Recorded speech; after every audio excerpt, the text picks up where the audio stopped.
Hello, everybody. How are y'all doing? Yeah, you're good? Okay. We'll ask questions throughout this session. We're going to look at kind of how do you plan apps, measuring twice, cutting once. Basically, we're not going to look at Creator in this session. We're going to look at some concepts that go into basically data structures and how do you model and plan an application. How do you kind of figure out what the scope of an application is? How do you start translating that into forms and fields and lookup fields and reports and all sorts of different stuff like that in Creator, okay? So that's what we're going to be doing. Okay, so like I said, what we're looking at is we're looking at planning applications, so we don't have to think too much about Creator at the moment. What we want to start thinking about is what we're trying to build. What are we trying to do using Creator? What kind of app do we need? And when we're talking about apps, we're not talking about like building Facebook, right? We're not talking about building Airbnb. We're not talking about building Uber. We're looking at trying to use some custom software with its own kind of custom logic to help us manage and automate or get some insights into a process, okay? I mean, that's really what we're trying to do. So you notice that process is going to be the key word here. And when we're thinking about processes, there's a number of things that will be related to that, and it's through understanding that and really trying to map that out and get a better understanding of how the process could be better that we're able to start improving or start building an application. So it's kind of the blueprint here is what we're looking at. Okay, so the first thing though is like, why do we want to do this? Again, I've mentioned that it's about helping you plan, but again, it helps determine your application scope. When you can actually start to lay out what the model is for this application, you're building the blueprint that is going to say, you know, it's going to have this many doors, it's going to have this many windows, and it's going to, you know, have these features and yada, yada, yada. And with having this plan, you're going to be able to reduce your development time and cost because obviously you're following a plan. You can work the plan out before you actually start building stuff and getting frustrated and realizing that this is a little trickier than you thought it was going to be, etc., right? You know exactly what you're trying to do. So it's going to, and then on top of that, you're going to have a more efficient app because you've already thought through the way that everything is going to relate, tie together, and then that can also help you in the way that you even attack the project. And furthermore, in creating this model, you essentially have this blueprint that you can refer to at any point once your app is built or even through the kind of building process, right? So you build this app, and or say you have an employee that builds the app, and then say they leave the company, and you have someone new come in that you're going to need to work on this app, and they go, okay, well, what is this? How does it work, right? You can show them the structure and go, this is how it all works, essentially. This is the model, right? It's the same idea that if you hired an architect to renovate a place, he would want to say what? What do the blueprints look like? What are the plans? We need to actually see what we're looking at because we don't want to start knocking down walls and taking out, you know, main beams and all sorts of other things, right? Okay, cool. So the first thing, what process will the application improve? This, of course, can be multiple processes. Apps can do one thing. They can do a whole bunch of things. But it's important to start thinking about this. Specifically, what process are we trying to improve? We don't want to say something like, this application will help me run my business in a more efficient way. What the hell does that mean, right? Like, what are you fixing? What are you changing? What's happening here? Who's involved, right? So it's important to think specifically, what is weak, what's inefficient, and what are we wanting to improve here? Naturally, when we start asking, what do we want to improve? If it's a process within an organization, organizations are social places. There's people that work there for now until the robots come and, you know, put us all on the street. Which people or groups are involved in this process? Because once we understand that there's different people who are involved, those people might have different needs. They might have different things they want. There's different things they might be struggling with. And by understanding that, it allows us to identify those specific pain points for each of those people. So again, say, you know, for example, like we say, okay, we want, you know, Taylor to go up and present at developers. He does a pretty good job, and we're going to have, and the people seem to like him. He seems to explain things okay, and we're going to have him just do every session for 8 hours, right? Now, that might be solving one problem for the audience, but that is not going to be good for me, right? I mean, my voice will be destroyed, I'll be a mess, I'll be very tired and sweaty, and in fact, it might even diminish then what you guys get as well. So if we're trying to solve a problem without looking at every facet of it, of the different people who are going to be involved, it's not going to work. This is all stuff that's super basic and common sense, and it might sound like, okay, guy, let's get to something that is actually important, but it's good to just think about these kind of simple questions as you start to move forward in developing an app. And with that, I'm going to use this example for, we've done this in the past, and I just think it works well, for an app for a fake business that's a cooking school, essentially, Karen's Cooking School. And what I'm going to do here is I'm going to talk about a set of processes that this fake business has, and then we're going to talk about how we could actually build an application that might be able to help them. So I think sometimes examples are the best way to learn some of this. So Karen has this cooking school where people essentially are signing up for cooking classes. She has instructors teaching them, etc., right? So Karen keeps a spreadsheet for the lesson schedule, right? She then has to, send out the schedule to all the different instructors and stuff and keep that spreadsheet moving along, which is not always the most convenient thing. She has a simple website where static lesson schedule is posted. So she's going online once she's made the schedule and making those changes every time herself. And then again, that's going live, so there's no kind of dynamic update of the site. It's all very manual and tedious. When students are trying to book a space, they might find her on the website, but there's no way for them to sign up through the website because the schedule is always changing, right? So instead, there's a phone number or an email field that they have to call, or maybe there's a form they can fill out, but then someone has to call them back and find out, when are you trying to book this, right? So there's no way to schedule just online like you might, schedule something on some other website. The registration spreadsheet, as I mentioned, gets shared with the instructors, and that is always changing. So multiple versions of the spreadsheet could potentially go out. That's something that Karen has been burned with before, where people go, oh, I'm looking at last week's schedule, and I didn't see the updated one, etc. Which, of course, means that there's more manual calls and emails to notify schedule changes, to confirm spots. There's really just no point of centralization around the schedule and what people need to do. And then finally, she has her instructors collect physical feedback forms that they're supposed to give out to students, collect them, gather them, and then bring them back to Karen so Karen can make sure that the classes are going well, that customers are satisfied, and that these instructors she's paying are actually doing a good job. Obviously, we can imagine papers get lost. Maybe an instructor forgets to actually pass them out someday. Maybe the instructor gets a bad review and just holds that off to the side. There's any number of different things that we can imagine happening here. Do any of these problems that are obviously Karen's problems sound in any way relevant to something that you have struggled with at any time? So this is the kind of stuff that we're trying to fix, and this is the kind of stuff that Creator is really, really good at doing, okay? So if this is stuff that you go, oh man, this is bringing up a touchy subject for me, then it's a good thing because it means we can actually help you fix it. Okay, so now we're starting to look at a scope. We're starting to actually determine a scope. We've laid out all of these different processes, and we've looked at all these different pains that are happening, and now we're needing to kind of dig in and really build out this scope. So you can see that I said, what process, right? Thinking about individual processes, and again, individual processes might connect with each other. They might hand off from one process to the next, but we have actually zeroed in on several distinct processes here.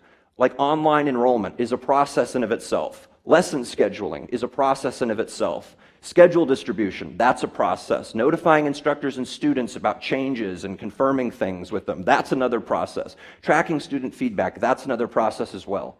So as you can see, we have a bunch of stuff that this app that we're thinking about that will be able to really run a substantial part of Karen's operations and kind of manage the way that people sign up for stuff. This is a lot of stuff, but you can see though it's multiple processes here. And people in groups, right? Obviously we have Karen, we have students, and we have instructors. These are these distinct groups of people, these distinct entities, as we'll learn, that we're needing to deal with. So what are some of the pain points, right? Obviously, there's probably a ton of pain points for all of these different individual processes, so I'll just kind of summarize a few of them, right? That there's slow registration for students. They're not having a good experience. There's no good customer experience where someone can just see the schedule, sign up, be booked and ready to go, right? That's not there for the customer, and it's tedious for Karen to follow up with all this stuff. It's tough to schedule, to share the schedule, and it's creating a lot of communication problems for every single group that's involved between students, instructors, and Karen. Because, for example, say maybe an instructor says they can't be there today, so they have to call Karen. Now Karen has to get that call or get that email, read it at the proper time, and then she needs to have the time to then call all the other people, right? Or email all the other people. There's a big problem in that chain. And then lastly, there's paper feedback or manual data entry that you're getting from paper-based things that is just a real big pain in the ass, right? I mean, you have to store this stuff in filing cabinets. You have to make sure you're entering data properly. It's a really just tedious thing that isn't really creating a lot of value. It's just, doing what ultimately the robots should be doing for us, right? Obviously, Karen has a lot of stuff to worry about. Entering student feedback shouldn't really be one of those. So this is kind of our basic scope that we're going to kind of be working off of. So we've started to gather so far a pretty good understanding of what's going on, but again, we need to keep thinking about how we can zero in with all this different information that we're starting to gather and these different categories that we're starting to create. So one way we can do this in trying to figure out what we need to build or what we're trying to do is create problem statements. And problem statements just basically force you to put words in a certain order that are going to help you communicate better, right? They're going to help us find manageable solutions to problems. They're going to make it easy to communicate what we're doing because they're put in a very strict formula. And we're going to stick to this idea that one pain point equals one problem statement, right? So since we could have any number of pain points that we might want to solve, we'll need to prioritize which are going to be the highest impact, what are the most foundational things that we need to do. And, so this will be very helpful. So here's an example of some problem statements. So we need to create a centralized schedule of classes for Karen to use, to control, to update, which will then allow her to easily update and share with instructors, okay? Like that's one way we could think of a problem statement. So we've simplified kind of all this different information, all these different conversations we've had with all these different stakeholders, and we can narrow it down into just these 3 simple lines that will help guide us forward now. We're going to create an online form for students to register for classes based on the centralized schedule of classes, right? Now you see how this problem statement is actually building on another thing that we're already starting to identify, right? We need the centralized schedule of classes. Well, if you have a centralized schedule of classes, you're creating that one source of truth around what is the schedule at any one time, right? If someone asks, what is the schedule? You say, you look at that thing, that is what has it. That will always have it. If that doesn't have it, we have bigger problems, right? So now we can actually build off that. So this online form is going to be for the students, and you can see how this is starting to expand out a bit. This is solving a different problem. And thirdly, we want to create some kind of notification system, again, for Karen to confirm with and remind instructors and students about lessons and schedule changes, right? So again, schedule of classes, a form that is utilizing the schedule of classes, and a notification system that Karen can use to communicate with all these people. Now, obviously, with something like this, we might be able to automate quite a bit of these things, right? But we're not quite thinking along that yet. We're just trying to think of how to put these things in a way that makes some sense, okay? Let's now start building a data model, okay? Again, this sounds a little complicated, and it's going to maybe look a little crazy toward the end, but I think we're going to be moving in a logical way that'll get us all there. So this is essentially what we call an entity relationship diagram, an ERD. So when we are creating an entity relationship diagram, obviously the first thing we need to think about are entities. An entity is any person, object, or task you need to save records of, right? A good way to identify entities within your process is to look for nouns. That's not like the 100% way, but it's the pretty good rule of thumb way to figure out what those entities might be. In Creator, an entity essentially is a form, generally. The entity is the thing that's going to allow you to collect information about this specific noun or this specific thing, and the forms in Creator are the way that you generally do that, okay? So, here are the entities that we might have for all of the kind of stuff that we've been talking about related to Karen's app, right? We have an entity which are these instructors. We have an entity for lessons. We have an entity for registrations. And we have an entity for feedback, right? There's all these kind of distinct things that we're needing to collect information around, okay? Does that make sense? So, so now we have attributes, right? So we have these entities, these kind of large, or not these large, but these kind of categories of different types of information that we're trying to save. Now we need to know what kind of information do we need to save about these entities. So an attribute is a detail, essentially. It's a detail that goes onto a record. And in Creator, these attributes are generally fields, okay? The field is the thing that allows you to capture specific information, right? And now when we kind of add this to our poorly designed little thing here, you can see all these different fields that are showing up. And this starts to make sense in a sense that, you know, if you go to a doctor's office and you're given a form, the form is going to be like a patient intake form, right? So it's intaking patients. That's what the form is doing. That's the record that's being created. But then obviously all the details about each individual type of patient that's being intaked is needing to be saved. And that, of course, would be like your first name, your last name, maybe your insurance information, your address, etc., right? So that's basically what's happening here. We have lessons, instructors, registrations, feedback, and all these individual attributes or fields that are going along with it. Now, of course, the key here, again, in trying to understand a scope and to model things appropriately, is we don't want double entries. You know, you basically don't want Karen at any one point saying, okay, these are all of my instructors and they're getting put in here, and then we're going to repeat entering all that information in some other place for some other function, right? You always want to work off the same data and use that data in multiple places, right? That's basically the idea. It's kind of a concept of trying to centralize, trying to break apart different pieces of information, simplify that, and then use that in a centralized way that can be utilized elsewhere. Again, that's just kind of the efficiency here, right? Now, here's a question. We've been talking about needing a schedule of classes, but we don't have anything on here that's talking about a schedule, right? So my question is, where are we going to generate this schedule from, based off of what we're looking at here? Yes, you are correct, right? We're going to be pulling that from lessons. Why are we going to be pulling that from lessons? Why will lessons be the thing that allows us to generate a schedule? Because it has the name of the lesson, the start time, the end time, the duration, the instructor, the capacity. It has all of the information around the lesson that will then fit onto a schedule, which means that a schedule ultimately is going to just be a report, right? And it would be really nice if we could make that schedule report on something that is, you know, that matches what we're trying to do, which, so like, it'd be nice if we could put that schedule report on a calendar of some kind and actually be able to interact with the calendar, right? Creator does that stuff, right? So that's going to be really helpful to us later down the line. But sometimes it's easy to forget when you're modeling stuff. You're like, oh wait, we need the schedule though. We're going to need the schedule entity. The schedule is a noun. The schedule is something that's really important. But you realize, oh wait, the lessons, they already kind of contain the schedule. That's the thing that's going to allow us to do that, right? So does that make sense? Now, here's the advanced question. But what other entity could we use in making the schedule? Registrations, yeah, right? So one of those things that we could do with the, because again, we already have the instructor field on the lesson, so instructor information is already going to be there. But registrations has all of the actual student information.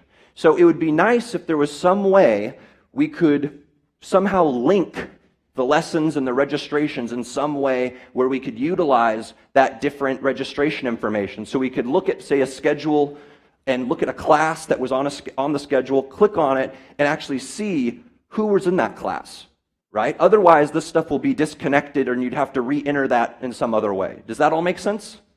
Okay, so we're going to clarify that a little bit. That was very good.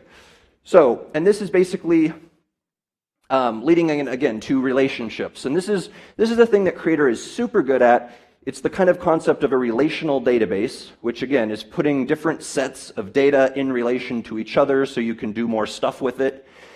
This is going to connect entities through shared attributes, is how we're going to be doing this, all right? Basically what we're doing is we're using one attribute to reference another entity, okay?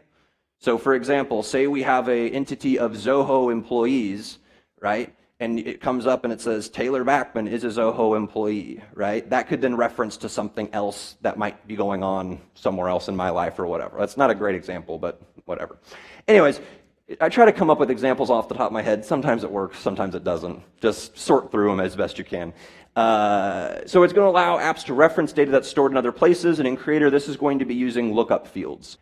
This is the way that we can kind of diagram one of these relationships, right? So in the registrations entity, in the registrations form, we have an attribute or a field that's called lesson, and that lesson is looking up information from the lessons form or entity, okay?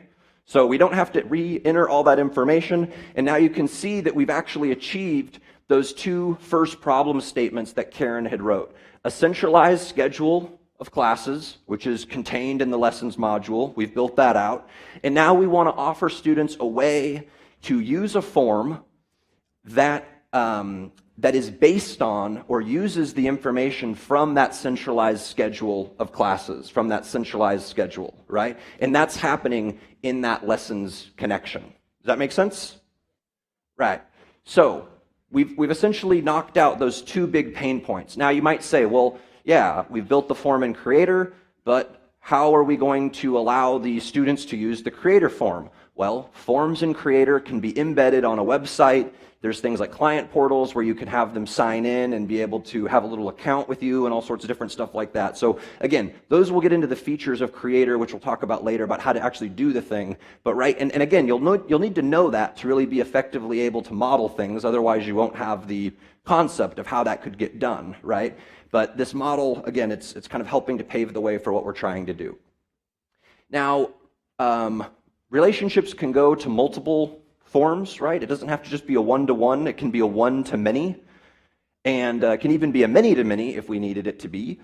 And so in this case, we have instructors is the entity or the module, and that instructor information is showing up in the lessons area, which is important because we want to know which instructor is assigned to this particular lesson, who is actually teaching it.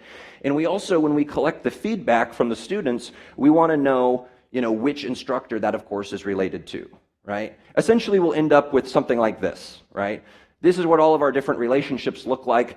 The different colors and the different lines, they look a little crazy, they might look a little overwhelming, but there's nothing more complicated than what we've talked about, right? It just starts to look complicated, it starts to look technical, but you just break it down and you start moving back up, and it's all pretty easy.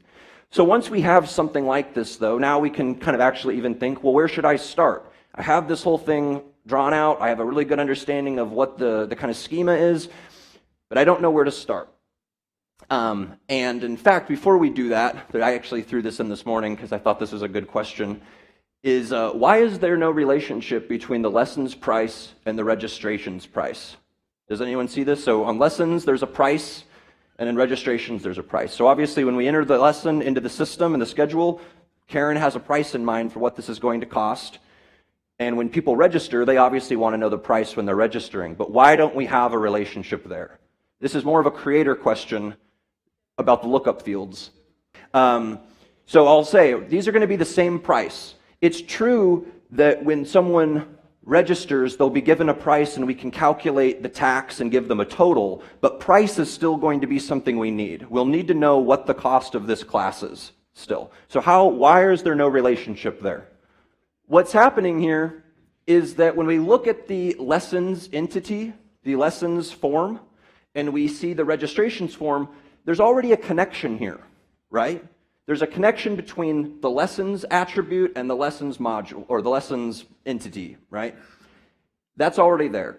So what Creator allows us to do through the lookup field is look up not only the information related to the particular lesson, but also any other information that might be contained here.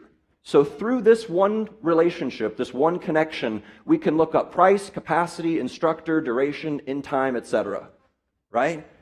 And that also then starts to explain why if we, for some reason, wanted in the registrations form, maybe we decide we want to actually let people know when they register who's instructing the class, right?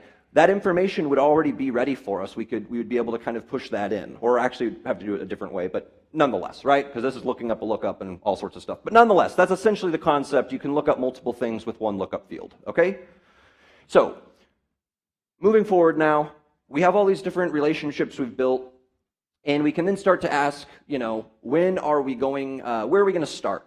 And we would generally suggest you want to build entities with the fewest dependencies first, right? And that's because if you're trying to build something that has a bunch of dependencies and you need to look up or you need to reference information or reference an entity that you haven't yet created, you're going to go, oh crap, I got to stop what I'm doing. I got to go over there and build that. I got to get all that in place. Now I can go back and make the connection, right? It's like building, it's just not a very logical way to do that, right?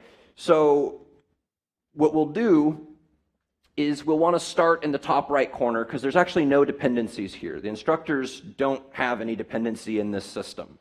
So you can build the instructors form first, and then you can actually loop around counterclockwise to the lessons because the only dependency this has is instructors, and you loop down, and this one also only has one dependency to lessons, right? And you can see how there's a very logical way that you'd go about building this, right? And again, when I said that having a scope, having a diagram, knowing what the structure is, it helps save time, it helps reduce costs. This is another kind of way that happens, right?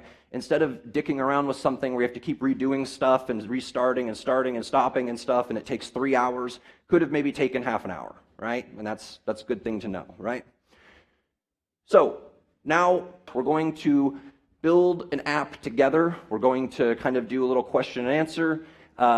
And the app that we're going to build is essentially a library app. We tried to think of what's something that everyone have some familiarity with. A library, I think we all have been to, hopefully. I'm a literature major, so hopefully we've all been to a library. Library app entities. What are some of the entities that we would need for a library app? And you can see why we think this would work. Boom. Books, borrowers. So you have the books themselves, which are your inventory. The borrowers, the people who are going to be doing the borrowing of the books. The librarians, who are in charge of actually managing the books getting into their proper places and are responsible for checking books out to the borrowers, and then check-in and check-out forms that are tracking those instances of the record moving in and out of the system, right? So we pretty much had everything, but we also assumed some other stuff. So what is some attributes that we might have for a book? Now, some people mentioned some of these, so let's go back to those. So you said ISBNs, genre, author, what else? Name, location, yeah, the ISBN might help, yeah, a bunch of different things, right? So title, author name, year, genre, ISBN, description, and even a barcode, right? Because again, how does a library work? Do you take the book up to someone and then someone sits there and goes, let me pull out the library card catalog system for you and do that, right? No one does that. You don't take up the book and then they say, oh great, what is the 20-digit key, right, to this book, and I'm going to enter that manually into the system. No, we use a barcode scanner, right? Creator can also create barcodes. It can do that kind of stuff. And you can even then check things in and out using your mobile phone. So if we wanted to, we could literally build a library using Creator and have that if we wanted to. It would totally be possible. We'd need to go get a barcode scanner. Well, no, we'd have it on the mobile device, so we could recreate all that very easily.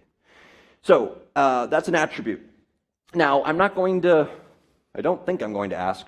Yeah, so I'm not going to ask what are all the relationships because that would be a little tedious. But you can see this is kind of how it would probably work. I'm pretty sure how it would work, right? And these are the kind of different dependencies that would arrive. Now, with that said, which entity or form do you think we'd want to build first? Which one would be logical to build first? Books, members, librarians, doesn't really matter, right? They're all the same. Clearly the check-in and check-out thing are the more complicated things, so I'm not good at this. We would definitely want to do the top three in any order. That's no problem, and that's how we could do all that, all right? So I think that about wraps it up. We've gone through, why do you want to model stuff? How can you start beginning the different information? How can you put that into problem statements that really isolate individual processes to really be very clear on what you're trying to do? We've looked at then how you can start literally diagramming that out, how those diagrams you're making actually relate to some different core creator concepts that are going to allow you to do that. and we've even gotten some tips in there, and we've even kind of done our own collective data modeling, right?